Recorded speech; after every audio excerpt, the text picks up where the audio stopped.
అందరికీ నమస్కారం. నేను మీ చిలకమర్తి ప్రభాకర చకోర శర్మ.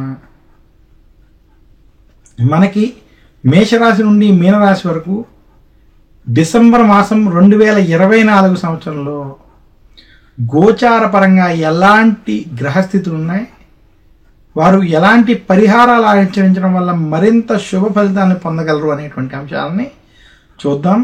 మీనరాశి యొక్క డిసెంబర్ మాసం 2024 సంవత్సరం మాస ఫలితాల యొక్క ప్రత్యేక కార్యక్రమంలోకి స్వాగతం.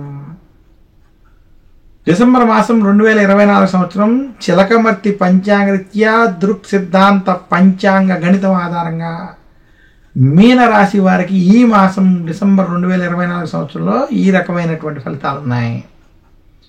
మీనరాశి వారికి జన్మ రాశిలో రాహు, కళత్రంలో కేతు ప్రభావం చేత రాహుకేతు ప్రభావం చేత కొంత మానసిక ఇబ్బందులు, ఘర్షణలు అధికంగా ఉన్నాయి. మీనరాశి వారికి విశేషంగా తృతీయ స్థానంలో బృహస్పతి అనుకూలంగా లేకపోవడం, అలాగే వ్యయ స్థానంలో శని ఏలినాటి శని యొక్క ప్రభావం చేత మానసిక ఇబ్బందులు, ఒత్తిళ్లు కొంత అధికంగా సమస్యలకు గురి చేస్తుంది. అయితే మీనరాశి వారికి శుక్రుడు లాభంలో అనుకూలంగా ఉండడం, రవి బుధులు అనుకూలంగా ఉండడం చేత మీనరాశి వారికి ఈ మాసం ఏలినాటి శని ఉన్నప్పటికీ కలిసి వస్తుంది. మీనరాశి ఉద్యోగస్తులు శుభవార్తను వింటారు. మీనరాశి ఉద్యోగస్తులు రాజకీయాలకి దూరంగా ఉండాలి. రాజకీయ పరంగా మీ మీద జరిగేటువంటి పనుల్లో జాగ్రత్త వహించాలని మాత్రం సూచిస్తున్నాను. మీనరాశి వ్యాపారస్తులకి ఈ మాసం కలిసి వస్తుంది. వ్యాపారస్తులకి వ్యాపారంలో చికాకులు, సమస్యలు, ఇబ్బందులు ఎదురైనప్పటికీ ధనపరమైనటువంటి సహాయం మీనరాశి వ్యాపారస్తులకి ఈ మాసంలో కనబడుతుంది. మీనరాశి ఐటీ ఉద్యోగస్తులకి కొంత అనుకూలంగా ఉంది. మీనరాశి గవర్నమెంట్ ఉద్యోగస్తులకి ఈ మాసం మధ్యస్థ ఫలితాలు కనబడబోతున్నాయి. మీనరాశి రైతాంగం, సినీ రంగం వంటి వ్యాపార రంగంలో ఉన్నటువంటి వారికి ఈ మాసం అంత అనుకూలంగా లేదు. మీనరాశి మీడియా రంగంలో వారికి ఈ మాసం కలిసి రాదని సూచిస్తున్నాను. మొత్తం మీద మీనరాశి వారికి చిలకమర్తి పంచాంగరీత్యా దృక్ సిద్ధాంత పంచాంగ గణితం ఆధారంగా డిసెంబర్ మాసం 2024 సంవత్సరం మార్పు తెచ్చేటువంటి మాసం, అయితే మధ్యస్థ ఫలితాలు ఇచ్చేటువంటి మాసం మాత్రం సూచిస్తున్నాను.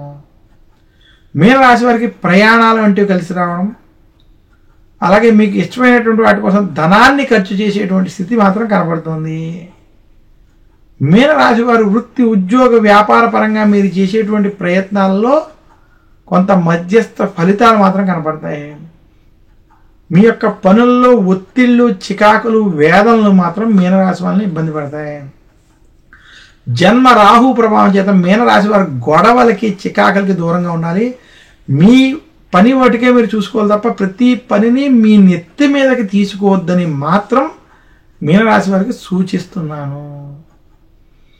మీనరాశి వారికి విశేషంగా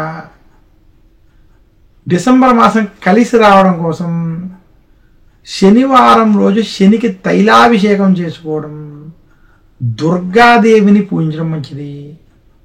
మంగళవారం రోజు మీనరాశి వారు సుబ్రహ్మణ్యుణ్ణి, విఘ్నేశ్వరుని పూజించాలి. అలాగే మీనరాశి వారు నిత్యం దక్షిణామూర్తి స్తోత్రాన్ని, దశరథ ప్రోక్త శని స్తోత్రాన్ని పారాయణం చేసుకోవడం మంచిది. మీనరాశి వారు ముఖ్యంగా నవగ్రహ పీడాహార స్తోత్రాన్ని పఠించుకోవడం, దక్షిణామూర్తి ఆలయానికి వెళ్ళి దర్శనం వంటి చేసుకోవడం వల్ల మరింత శుభ ఫలితాలని ఈ మాసంలో పొందుతారని తెలియజేస్తున్నాను. చిలకమర్తి పంచాంగరీత్యా దృక్ సిద్ధాంత పంచాంగణితం ఆధారంగా ప్రతి మాసము మనం యొక్క మాస ఫలితాన్ని తెలియజేసుకుందాం. మరొక్కసారి తిరిగి ఇదే కార్యక్రమంలో కలుసుకుందాం. అందరికీ నమస్కారం. మీ చిలకమర్తి ప్రభాకర చకోర శర్మ.